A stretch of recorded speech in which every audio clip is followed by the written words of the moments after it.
Thank you, Alinda. I know I have so many questions as everybody Yeah, out there. And I know also you have a very tight schedule. So I will ask yeah, you the last two questions. The yeah, first, please tell us how your parents supported you to be who you are now. What was yeah, the contribution of your parents? yes. Both my parents, my dad and my mom were very big cheerleaders, of us growing up. And my story, is very different from many engineers. Many engineers will say, "Oh, I was very good at math, I was very good at science." Those did not come naturally for me when I was in primary school. And so my dad, he would go to work. He used to teach at the Dar es Salaam Technical Institute yeah, DIT, Dar es Salaam Institute of Technology. He was an instructor or a lecturer there.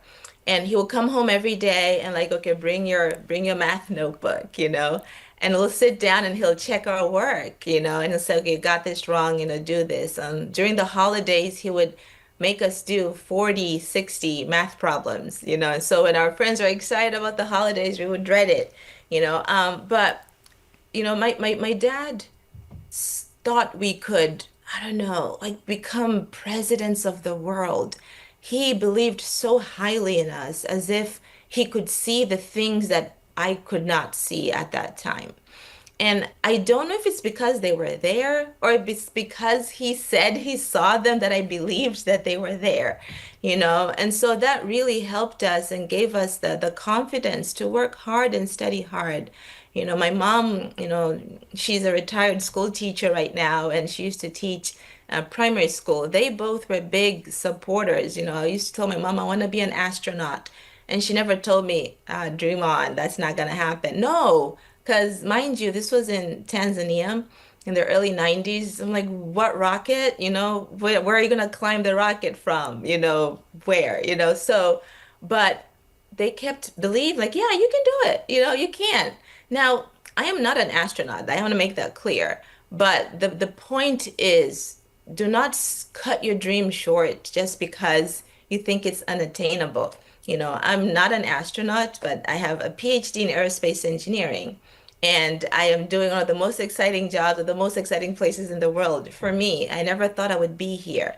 But that's, kind of going back to, aiming high, and dreaming big. And so with my parents' support, it did not cloud my perception of what I could or could not do. Because they believed in me, I believed in myself.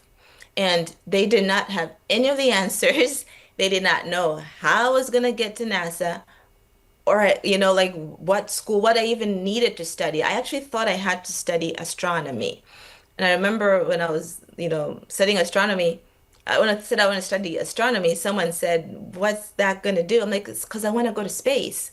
But then when I started talking to universities, when I got here, like, no, you want to do aerospace engineering. It's more broad. And, that is, unless you want to learn about the stars. But if you want to learn about going to space, study aerospace engineering. And so you pivot. You don't have to have all the answers. Know what you want to do and you pivot. So both my mom and dad were very supportive. And looking back, I'm like, wow, I don't know what I would do, but I'm learning and I've learned from that, a child has a dream, support it. And you pivot, you take the next step and see what unfolds.